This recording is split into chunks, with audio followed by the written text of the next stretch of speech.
অবশ্যই সাহাবীরা বলল, আমাদের গোত্রে এরকম সাহাবী আছে যার একটা সাক্ষী কয়জনের সমান।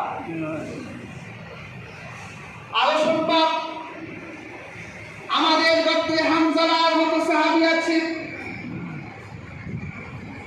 যা যুদ্ধের ময়দানে শহীদ হয়ে গিয়েছিলেন তিনি, আর তার উপরে গোসল তখন ফরজ ছিল।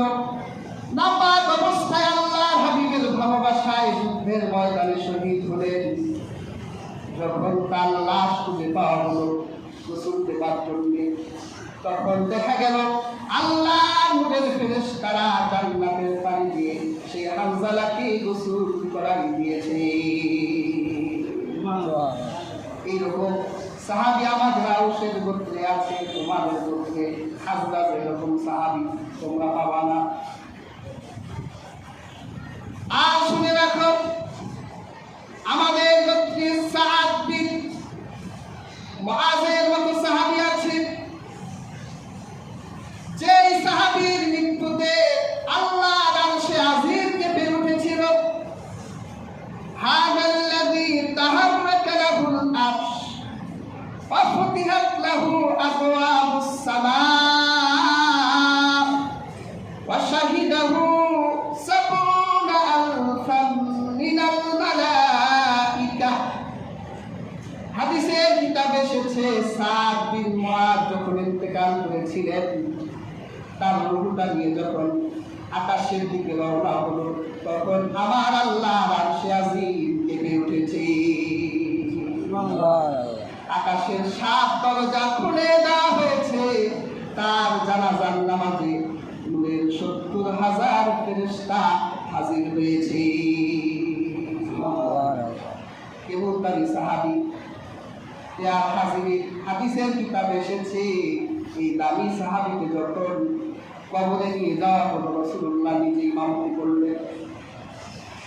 এরপর তার দাফন করা হলো। ফাসাব্বাহা রাসূলুল্লাহ সাল্লাল্লাহু আলাইহি ওয়াসাল্লাম ফাসাব্বাহনা তাওয়ীলা সুম্মা কাব্বারা ফাকাব্বারনা।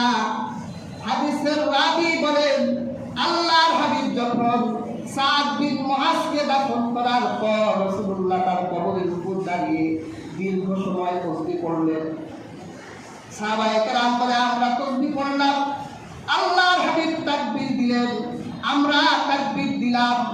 তখন সাহাবীদের মধ্য থেকে কেউ একজন রাসূলুল্লাহকে জিজ্ঞাসা করলেন, হে আল্লাহর রাসূল, আপনি তো কোনো কবরের উপর দাঁড়িয়ে এত দীর্ঘ সময় তাসবিহ করেন না, তাকবীর দেন না, কিন্তু সাদ বিন মুআযের কবরের উপর দাঁড়িয়ে এই দীর্ঘ সময় কেন তাসবিহ তাকবীর দিলেন?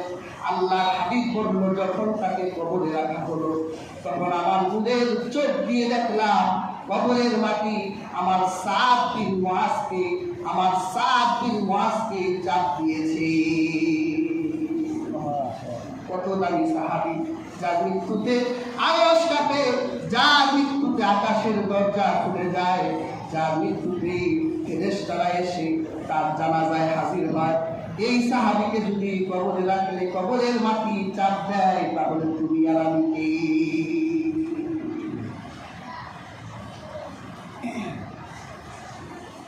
আরশের সাহাবীরা বলল, আমাদের গোত্রে এরকম সাদ বিন মুআযের মতো সাহাবী আছে। প্রিয় হাজির, এইভাবে আরশের সাহাবারা নিজেদের গোত্রের সাহাবীদের মর্যাদা বর্ণনা করতে লাগলেন। খাজরাজের সাহাবীরা বলল, দীর্ঘ সময় তো তোমাদের সাহাবীদের শান আর মান বর্ণনা করে নিজেদের বড় করতে চাইলাম। এইবার শোনো, আমাদের খাজরাজ গোত্রে এমন সাহাবী আছে যে 4 জন সাহাবীকে আল্লাহর কুরআনের পূর্ণ জ্ঞানের অধিকারী বলা হয়। এর একজন হলো হযরত উবাই ইবনে কাব রাদিয়াল্লাহু তাআলা। প্রিয় হাজিরিন, অনেক দামি সাহাবী ছিলেন তিনি।